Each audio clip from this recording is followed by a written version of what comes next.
Howdy folks, and welcome to the Hillbilly Kitchen. Today we're making a grilled ham and cheese sandwich.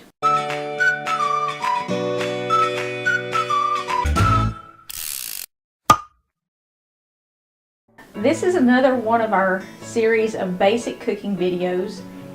In the last one we did a classic grilled cheese. If you didn't watch that one and you're new to cooking, I do recommend that you watch that because I give you some tips in that will kind of help you get started cooking. And like I said in the last video, we're doing these for new cooks because as the country reopens, there's going to be a lot of young folks left at home when their parents go back to work. And a lot of them are at an age where they can start cooking.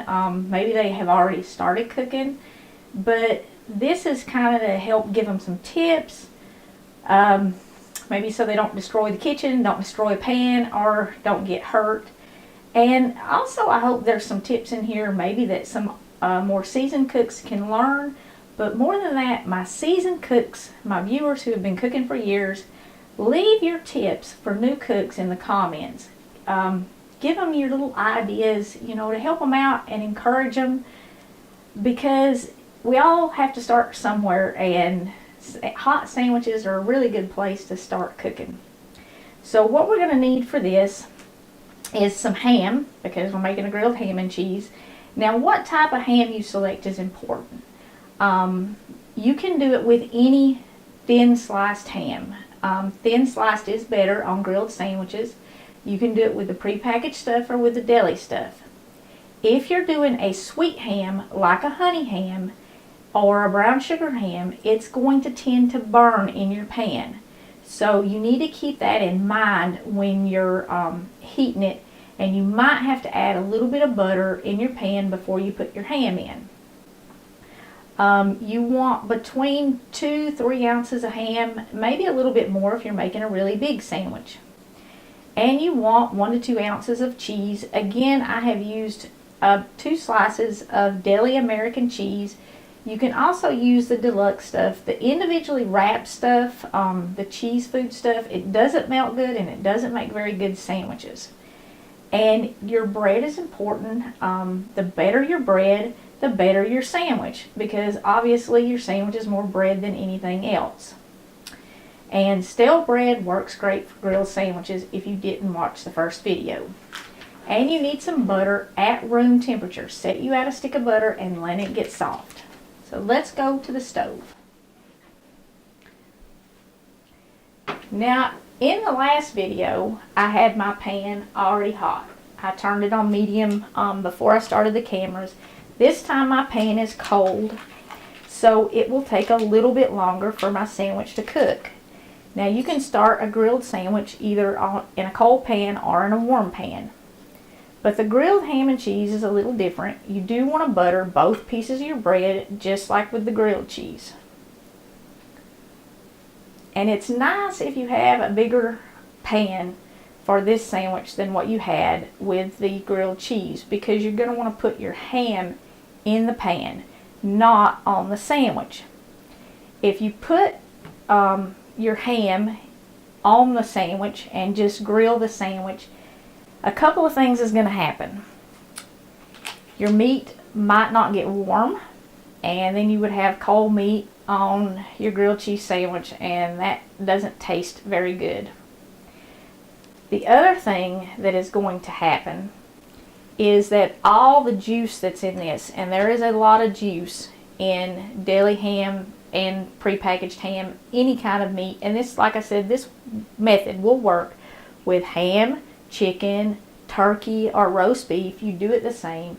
You want to put your meat in your pan beside your bread, not on your sandwich. And then put your cheese on your bread. Now this is going to cook fairly fast because I'm grilling both pieces of my bread at once. And I have my ham spread out and I'm heating it off the sandwich. If you put it together, like I said, your ham is not going to get hot, and all that juice that's in the ham or whatever meat you're choosing to use is going to be in your sandwich, and it's going to drip out when you try to eat it, and the meat's either going to be cold or just kind of warm, and it just doesn't make a good sandwich. When they make deli sandwiches, and we made a whole lot of them at yesteryear, we cook the meat separate like this, beside the bread, and it totally changes the flavor and the taste of the sandwich. If you watched the Spam casserole video, I said if you fry it a little bit first, it really improves the flavor. And that's what we're doing here. If you fry the meat that you're going to put on your hot sandwich a little bit before you put it on the sandwich, it really, really changes the flavor. Now, because I have my bread kind of out toward the edges of my pan, I might have to rotate it in order to get it evenly brown. When I did the grilled cheese, I had one sandwich in the middle of the pan, and I didn't have to do that. I just flipped it and it cooked really, really quick. But this time I'm going to have to watch it and kind of rotate it a little bit. Otherwise, this part out here on the outer edge won't be brown, and the rest of it will be too brown. Maybe some of you have been cooking for a while, didn't know about the frying your meat before you put it on your hot sandwich. But if you get a deli made hot ham and cheese sandwich, this is how they do it. Or a lot of the little cafes that used to be around everywhere, this is how they did it. They heated the ham or whatever other kind of meat they were using and then put it on the sandwich. So maybe some of my seasoned cooks got a little something out of this video. But all I'm doing now is just rotating my bread so that outside corner gets brown too, and turning it in toward the center of my pan. Now you can see all that juice that's coming out of that ham, and that'll make your sandwich really soggy if you just put the meat right on the bread.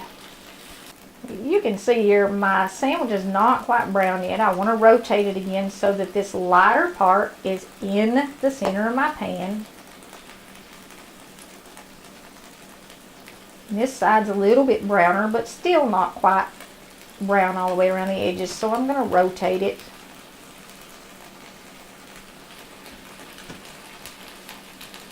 You want to keep an eye on your meat too. You don't want to burn it. You don't want to cook it until it gets dry and tough, but you do want to cook it until some of that juice is gone.